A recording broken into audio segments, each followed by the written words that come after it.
Okay, so take two here at the ATC podcast. We just recorded the whole podcast and it wasn't recording, so we can only try again. So this is Tanya. She's the one who Hi. hired me at ATC for the social media. So big thanks to her for this. So what would you say makes ATC different than the other overland companies? Oh, we've been around for ages, 35 years plus, and we own our own fleet, a large fleet of custom-built rugged overland trucks. We employ our own crew. They're all locals. So we know this continent inside out. And we have fixed itineraries. Clients can book onto scheduled trips, but they can also design their own tailor-made itineraries. So whatever anyone wants in Africa, we can do. So if you want to do something, we do it. We can do it's it. that simple. It's easy for us. And on the ground fleet, so Yeah. if you need anything, we just send you some more things. Exactly. It's that simple. So what would you say, which kind of travelers are we trying to reach? Overland used to be a very niche market with adventurous 20-year-olds, 30-year-olds, but that's changed a lot recently. We have a lot of families traveling, we have a lot of older people traveling, we have a lot of single females traveling, single males as well. So it's become a lot more, I would say, commonplace. I don't know, it's not niche anymore, I think. Everyone wants to do it because if you go on social media, almost everyone's overlanding and traveling Africa. So Yeah, there's, I think, so much need for it now that everyone just wants to do it. it's become more mainstream. Like going to Africa is a bucket list item now, which never was Absolutely. before. Yeah, the world's become a global village. Definitely. So how would you say do we sell this raw and wild adventure to everyone? I think Africa is, you spend your day traveling through Africa, seeing the people, seeing the animals in an adventure custom-built truck. You spend your nights in a tent under the stars in the African sky. It's just, Something else. it's something else. You won't get that anywhere else. Definitely. I made this quote for the social media, why have 5 stars when you can have 5 million stars? Exactly. So it's so true, especially in Namibia, the stars there are so clear. And like Spitskoppen, I was sitting there on a rock at night just looking at the stars because you don't see it that clear anywhere else. No, it's almost unreal. No, it's really. And what would you say is one of your favorite marketing or trip moments here at ATC? A few years ago, we had a Balls for Africa campaign where we had soccer balls made because a lot of the young local boys, they make their own soccer balls from wire and from paper and from tape and plastic. So we actually had some soccer balls made. We printed our logo on there. And after a while, they started to know when the green truck comes along, they're soccer balls. So they would play with the clients and the crew, and it's just absolute bliss, the happiness on those children's faces having their own soccer balls. It was amazing. No, I can think that must be incredible. And now you're playing with your soccer ball, you see your friend got a soccer ball, now you see this green truck coming, then you know that's, Christmas is coming. Exactly, and even for the travelers, playing with the children, it's on the dust in Definitely, Africa. that's the real Africa that Yeah, everyone talks about. interacting with the locals. And so you've already traveled a bit with some clients. Yeah. What story would you say was your favorite? The story closest to my heart would definitely be a father traveling with his 3 sons. He lost his wife, their mother, recently, and they brought her ashes with them on the trip. And they left her ashes in 3 different places in Africa, places that were very significant to them and to her because she'd traveled to Africa before.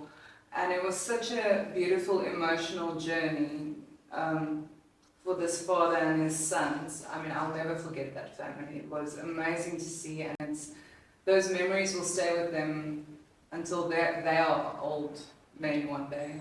Definitely, that's really a heartfelt moment Yeah. for someone to do on one of our trips. That's It's really very special. tender.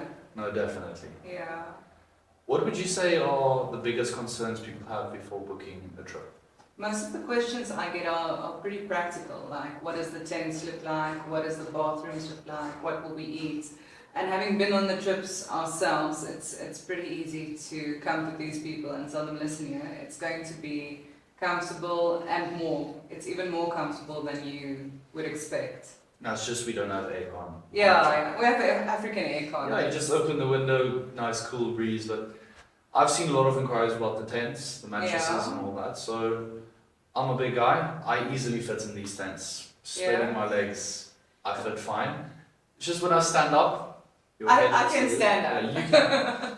I just have to bend a little bit, but Yeah. and the mattresses are super comfortable. Yes. When you get back from a trip, you miss the mattress and It feels like you're falling through the bed. It feels too definitely. soft. No, it's you do miss the thin mattress, and Yeah. it's really not uncomfortable. I'm over 100 kgs, and that thing holds me fairly well. I'm very happy with it. Yeah. How have you seen that social media has changed the way the market views overlanding? Social media definitely gives potential clients a glimpse into the reality of day-to-day life on the truck, and some of the sites we see. So I think it's a very realistic way for you, having never been in Africa or on an overland truck, to see what you're going to let yourself in for. The only thing social media doesn't really show, because it's boring, is the driving times. So we do have some longer driving days, but overlanding in itself is very much driving long distances to go from place to place. For example, from you go to the Delta and then you go to Vic Falls. To see those amazing places, you need to cover some distance. No, definitely. And you have a TV the whole way. You just look out the window and you see some giraffes or elephants or rhinos along the road. So Yeah.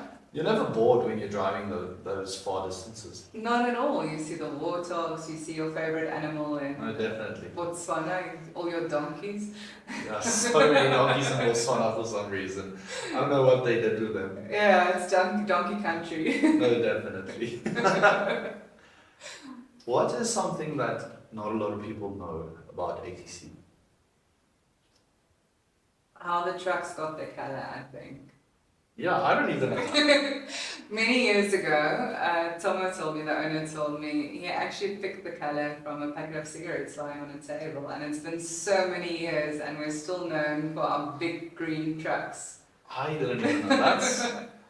That was back in the day when everyone was very earnest, Hemingway, 1900s. and yeah. I can't believe that. I just thought green because Africa is fairly Yeah. green. Well, it's part of it, of course, but I mean, Yeah, so you just, of course. yeah. I'm not surprised. Let's make them green. Yeah, well, it's a beautiful standout color. Yeah, But we have some white trucks now. we do. We have 2 white trucks. We do. So if you see a white truck on the road, it's Africa Trucker Club as well. Yeah, don't throw things at it. No, please. It's us. So what do you expect from the podcast to do? Like, where do you think it's going to go?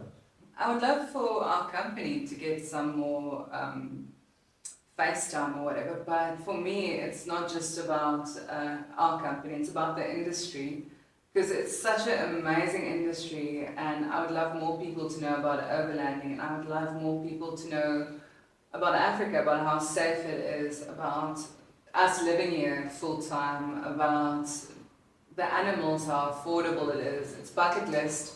But it's so affordable, you can do it more than once. Every time you come back, it's just going to get better and better. Definitely. I've been seeing a lot of social media posts about people asking about how expensive are safaris, and they have this idea that safaris are really expensive. Of course, you have your luxury safaris. It depends on which operator you work through. So if you want to go for the uber luxury, it's there. We have other people doing it. For us, it's more the budget traveler. So you can really, we make it affordable and we make it adventurous. And I think we also show the real side of it. Yeah, it's very authentic. I feel like if you do too luxury, you shy away from how it's Africa like a movie set. Definitely, how Yeah. Africa is really going to treat you and how it's going to be. Yeah, I think a lot of clients, they really want to interact with local people. They want to get to know local customs. They want to experience Africa not as a tourist, but as someone having a new, fresh experience. Definitely. Yeah. Do we have any exciting things coming up that you would like to share? Oh, it's always exciting here. We're always changing things up. We're always changing routes. At the moment, we have some longer trips we're working on, going through some new destinations and some really exotic places. So keep an eye on the social media. So you don't want to share yet? Soon. Okay, Very, so very coming soon, long trips. How long are we talking? Well, the longest one I saw was 41 weeks. Almost a whole year on the road. Almost a year, yeah. And are we only going to use one guide for that? Or they're going to change up as the trip goes on? Because that's a long time away from home. It's a very long time away from home, but our guys are at home on the road. So we'll see how it goes. Definitely. On my trip in December or January more, there was this one guy who really wanted to do like a Fez to Cape Town, for example. Yeah. He was very interested in the 41-week trip. Yeah. So that's... What a year that would be, huh? I think the amount of memories and Yeah. the things that would happen on that trip is... You can write a book about it. Definitely. Just on that... Yeah. No, it's really incredible. Make a podcast. That's what we're trying to do, yeah. But yeah. I think that's all for today. That's our first try, and hopefully we got something nice out of it. Fantastic. Yeah. Can't wait. But thank you so much. Please subscribe and like this video. We're going to try and bring you some more. Hopefully I get a guide on here next time. My Yeah. favorite, Mr. Beiki. Oh, that would be great. But we don't have favorites here. I have a favorite.